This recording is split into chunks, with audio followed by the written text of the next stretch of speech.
Bonjour, dans cette nouvelle capsule vidéo à la page 7 de tes notes de cours, on va voir comment faire une translation.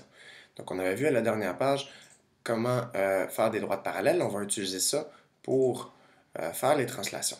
Parce que faire une translation, c'est déplacer une figure.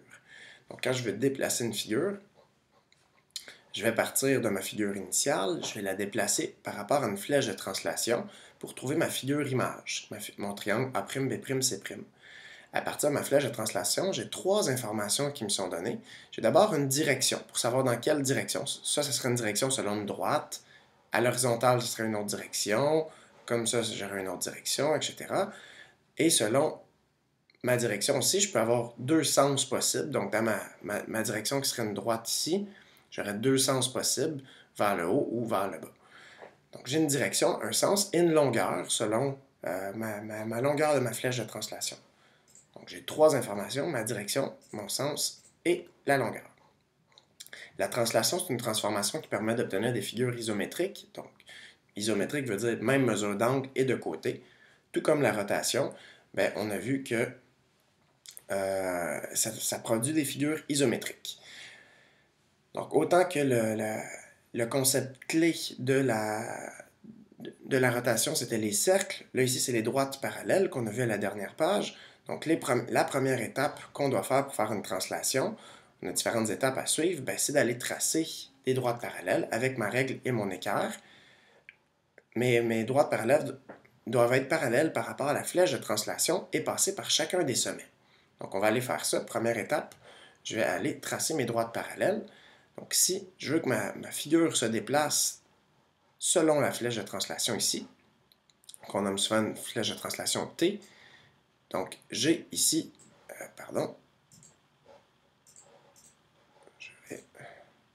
c'est bon.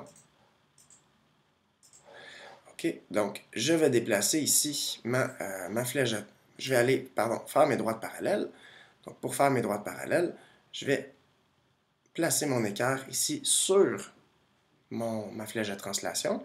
Je te conseille toujours de placer ici, toi, de la tourner ta feuille pour qu'elle soit à l'horizontale. Ça va être plus facile de déplacer tes instruments de géométrie. Et ensuite, je viens utiliser ma règle comme support, comme ça ici. Et en déplaçant, je trace, ça me fait des droites parallèles. Donc, je vais aller tracer une droite parallèle à mon sommet A,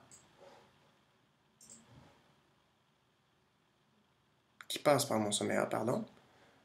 Donc, j'ai ici une droite parallèle à ma flèche de translation qui passe par mon sommet A. Je vais continuer à déplacer, faire une deuxième droite parallèle qui va passer par mon sommet B, puis une troisième droite parallèle qui va passer par le sommet C.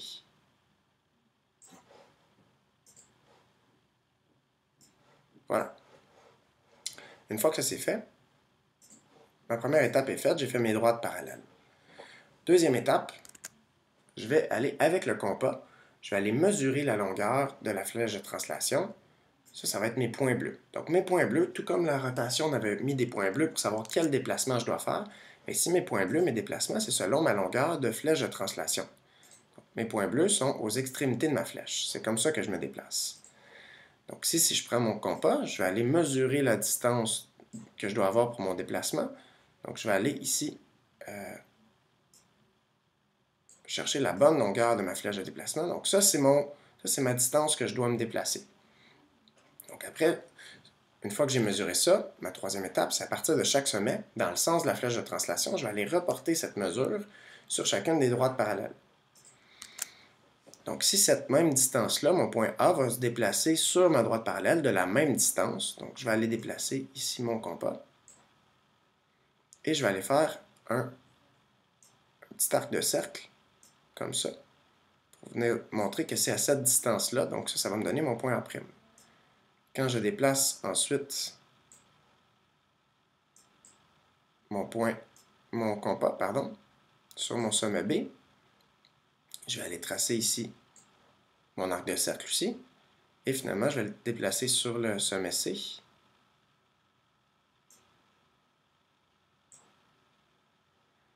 Pour aller faire mon troisième arc de cercle. Ici, ça arrive tout juste. Si ça n'avait pas croisé la droite, bien, il aurait fallu d'abord que je prolonge ma droite parallèle pour qu'elle soit assez longue. Donc, j'ai mes 3 sommets ici. Donc, ce que j'ai fait, c'est que j'ai pris cette mesure-là et je l'ai reportée à partir de chacun de mes sommets. Il me reste ma 4e étape, d'aller avec une règle et un crayon de couleur, d'aller relier les nouveaux points obtenus pour identifier les sommets de la figure image. Donc, je vais aller prendre un crayon. Je vais aller écrire en rouge. Donc, ça, c'est mon nouveau point A, qu'on appelle A'. Ici, j'ai mon nouveau point B, qu'on appelle B'. Et ici, mon nouveau point C, qu'on appelle C'. Il me reste à relier avec une règle. Moi, je n'utiliserai pas la règle ici, je vais utiliser le segment pour que ça soit un petit peu plus rapide. Et si je relie, je devrais avoir la même forme que j'avais au départ, que ma figure initiale. Donc, même mesure et même forme, dans le fond, parce que c'est une figure isométrique. Je vais aller faire la même chose pour ma 2e transformation, ma 2e translation ici. Donc, je vais aller placer mon équerre sur ma flèche de translation. Voilà, comme ça. Je vais aller placer ma règle comme support pour garder une droite parallèle.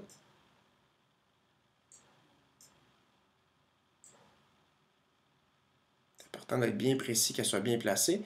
Et après, avec ce support-là ici, quand je vais déplacer mon équerre, j'ai des droites qui sont parallèles. Donc, j'en trace une qui passe par chacun des sommets. J'en trace une qui passe par le sommet C.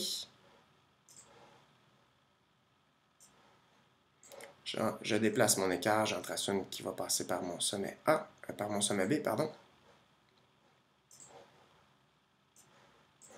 Et je déplace mon équerre pour que ça passe par le sommet A.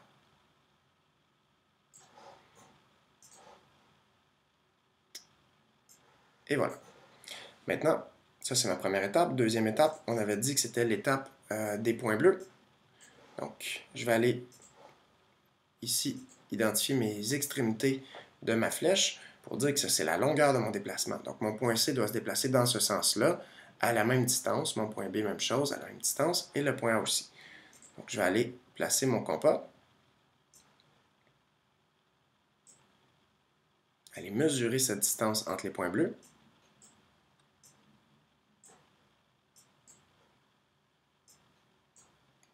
Oh, pardon. Mesurer ma distance ici entre mes points bleus. Voilà, ça c'est ma distance ici que je vais aller prendre et que je vais aller reporter en faisant des petits cercles de cercle. Donc ça c'est ma distance. Ça me permet de trouver mon point. Ça va me permettre de trouver mon point C', pardon.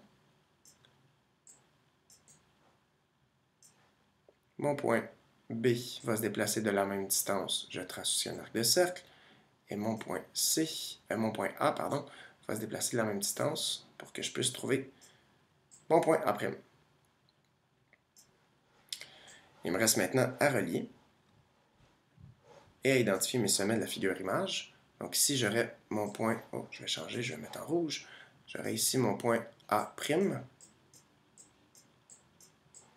J'aurai ici mon point B transformé qui devient B'. Et mon point C transformé ici, qui va devenir C'. Il me reste à relier avec la règle. Moi, je vais utiliser l'outil segment ici pour relier ma figure. J'avais d'abord un triangle isocèle qui a 2 mesures de côté qui sont les mêmes. Et j'obtiens aussi ici une figure isométrique qui est aussi un triangle isocèle. Donc voilà, on a vu comment faire des translations avec la règle, le compas et l'équerre. Merci. Dans la prochaine capsule vidéo, nous verrons les réflexions et les droites perpendiculaires. Merci.